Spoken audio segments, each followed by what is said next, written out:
Bismillah ar-Rahman ar-Rahim. Now with the main headlines.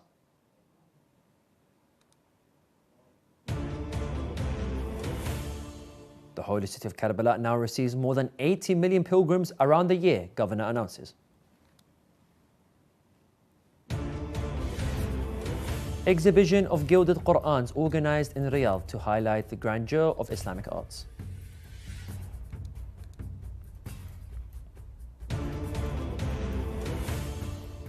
In a proactive incident, extremists burned copies of the Holy Qur'an in Sweden.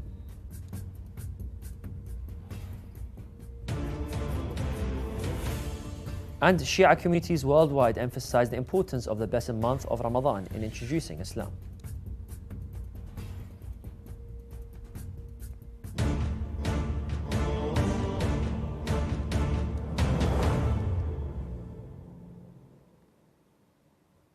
Assalamu alaikum wa rahmatullahi wa barakatuh, dear viewers. This is Yunus Dawood and you're watching Shia Waves live from London, only on Imam Hussein TV 3. The governor of the holy city of Karbala, Nasif Jassim al-Khattabi, has announced that more than 80 million visitors arrive in the province annually, with a significant increase in visits on Fridays during a televised interview followed by Shia Waves agency. Al-Khattabi explained that the democratic process has shown the will of the community and the opinion of the public, with efforts varying from one province to another. He emphasized that the public has chosen based on achievements and services.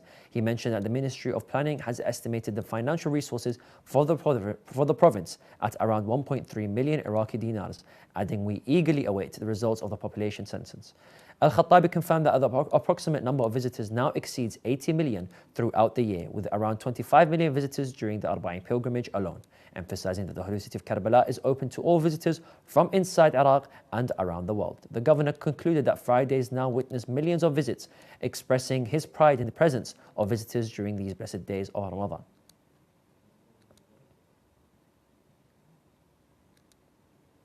In celebration of the holy month of Ramadan, a special exhibition was held in the Saudi capital Riyadh to display beautiful and rare holy Qur'ans. The exhibition features 42 rare Qur'ans that are gilded and decorated, emphasizing the grandeur of Islamic art in calligraphy, decoration, and coloring during inspiration from Quranic verses.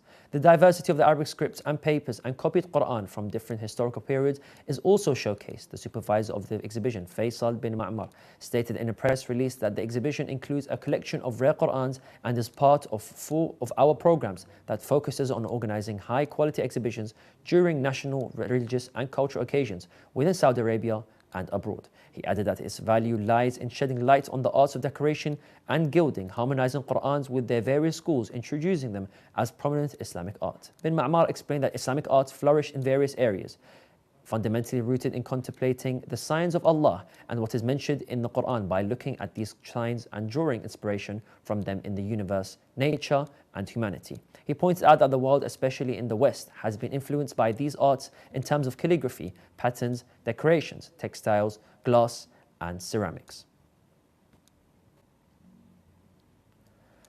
Sweden witnessed a controversial and proactive incident during the blessed month of Ramadan, where activists Salwan Najim and Nejed Sandberg staged a proactive display in front of the Swedish Parliament in Stockholm, where they burned a copy of the Holy Quran. The footage of the proactive incident spread widely, showcasing the activists carrying loudspeakers and wearing religious attire, which increased the shock and outrage of viewers who considered the incident an extremist escalation, carrying a tone of hatred and racism towards Islam and Muslims.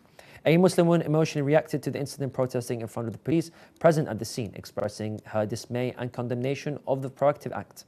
This is not the first incident of its kind to occur in the Swedish parliament, as Iraqi immigrant Slawan Momika has also previously engaged in similar acts, setting fire to the copies of the Noble Quran in front of the Swedish parliament, sparking widespread debate in the country. It is worth noting that many entities within and outside Sweden condemn these controversial acts, considering them a violation of freedom of belief and an incitement to religious discrimination and hatred, and calling for categorical measures against those who provoke discord and incite hatred and religious discrimination. Let us remind our respective viewers of today's headlines. The holy city of Karbala now receives more than 80 million pilgrims around the year.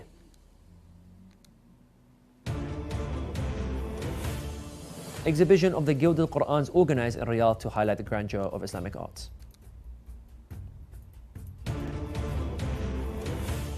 In a provocative incident, extremists burned copies of the Holy Quran in Sweden. Also tonight, Grand Ayatollah Shirazi emphasized conveying truth to the world in clear and open manner.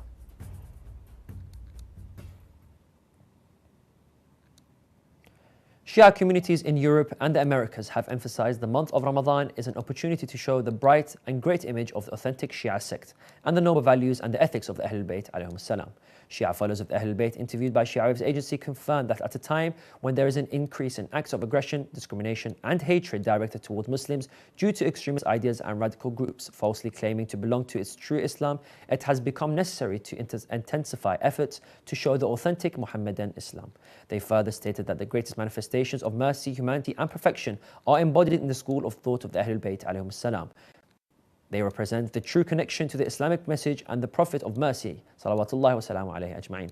They added that the dissemination of the true Islam can change the stereotypical image created by the West about this global religion and its followers, pointing out that the great efforts made by Shia centers and institutions as well as Husseiniyyat in organizing intellectual seminars and humanitarian programs during the days of the blessed month will introduce others to the greatness of the Shia sect and its followers. The believers highlighted the phenomenon of Islamophobia and growing hostility towards Muslims, stressing that such a phenomenon can be completely eliminated through dialogue with others, presenting true Islamic ideas and perspectives. They added that the infallible Imams of guidance alayhum salam advise their Shia followers to accept others and engage with them intellectually, culturally and humanely, and to interact with them in a good and ethical manner, which is actually the key to entering the hearts of human beings and introducing them to the greatness of Islam.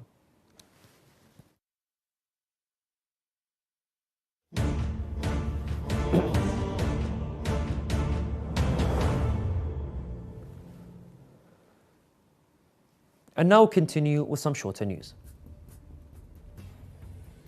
A military post in northwestern Pakistan near the Afghan border was targeted by an armed group using a vehicle filled with explosives and suicide bombers, resulting in the death of 7 security forces and members, as reported by Al Jazeera.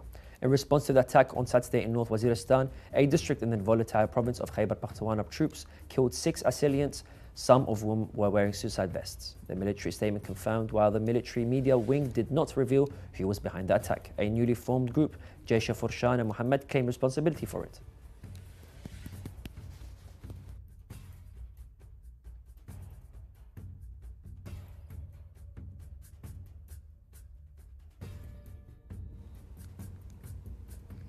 The United Nations Children's Fund, the UNICEF, has revealed that 1 in every 3 children under the age of 2 in northern Gaza is suffering from severe malnutrition due to restrictions on aid delivery. The UN agency stated in a press release received by Shia Waves agency that the malnutrition among children is spreading rapidly and reaching devastating and unprecedented levels in the Gaza Strip due to the widespread impact of war and the ongoing restrictions on aid and delivery.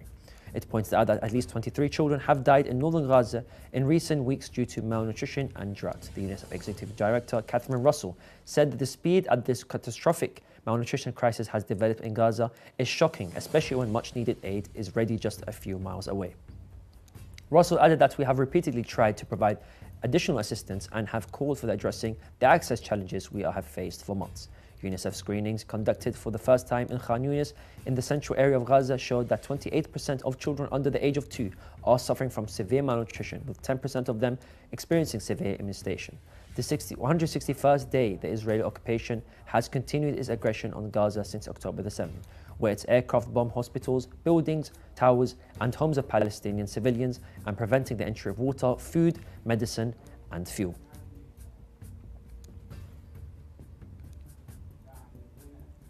The Office of Grand Ayatollah Shirazi in India has held its annual meeting for religious preachers and missionaries during the holy month of Ramadan. With a focus on intensifying religious programs, the director of the Office of the Supreme Religious Authority, Grand Ayatollah Sayyid Sadiq al-Hussein Shirazi, in India, Hujjat al-Islam wal-Muslimin, Sayyid Abbas Saif al-Naqvi, and that religious preachers have a great task to fulfill during the holy month of Ramadan, which is to guide people towards its beneficial for them. Sayyid Naqvi said in a statement to Shia Waves agency that the Office of the Supreme Religious Authority in India held its annual meeting for religious preachers during the holy month of Ramadan to discuss the special programs of the blessed month. He added that dozens of religious preachers attended the meetings as discussions were held on the responsibilities of religious students during the holy month of Ramadan.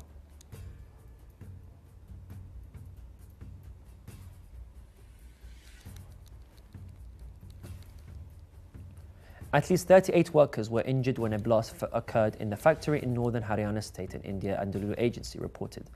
The explosion took place in the Darwana area of the railway district late Saturday. According to the police statement on X, the employees were injured when a dust collector exploded at the company and the injured are being treated at the different hospitals. The blast occurred around 5:50 p.m. local time at the factory at a spare parts manufacturing facility. The Press Trust of India reported, adding that there were no casualties reported.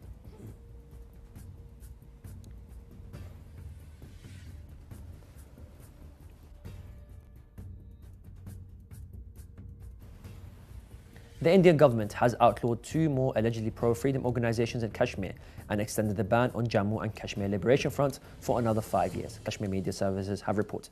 According to a government statement, the banned outfits continue to engage in pro-freedom activities, adding anyone found challenging India's security, sovereignty and integrity will face harsh legal consequences. Several other parties have already been outlawed by nationalist Modi government for demanding the right to self-determination for the Kashmiri people.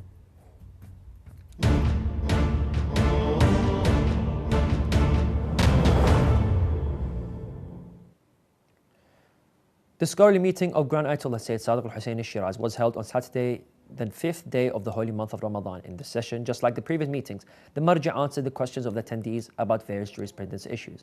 In relation to the ruling of people who, due to lack the access of true facts or because of the possibility that they have reached proof and certainty, remain faithful to some other religions and denominations. Grand Ayatollah Shirazi said, a person who has not come short in the premises and reaches certainty between himself and God is excused, because justice is one of the principles of religion, but if he has come short, the results will be the weakest of the premises.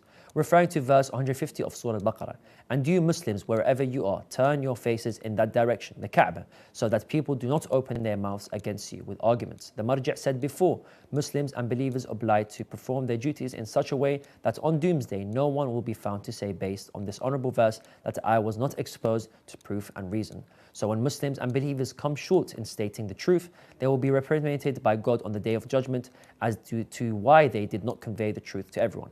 Referring to the saying of the Messenger of God salawatullah wa salamu alayhi on the day of Ghadir, where he emphasized on conveying the message of everyone to that day, and also referring to verse 99 of Surah Al-Ma'idah, there is no duty on the Messenger of God except to preach openly and clearly. Grand Ayatollah Shirazi said, Balagh means conveying and mubin, which clearly transparent. Therefore, on the day of judgment, Muslims will be reprimanded. Why did they not convey the truth in a clear and transparent way to convince others of the truth? So if anyone is not convinced in between themselves and God, they are excused and considered a shortcomer in ignorance. Let's watch the statements of Grand Ayatollah Shirazi together. تحقیق نکرده یعنی مقصر.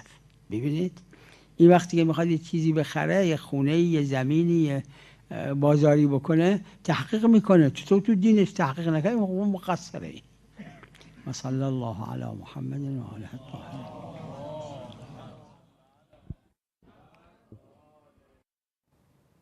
We have reached the end of today's Shia Waves show. Let's remind our dear viewers of today's headline. بسم الله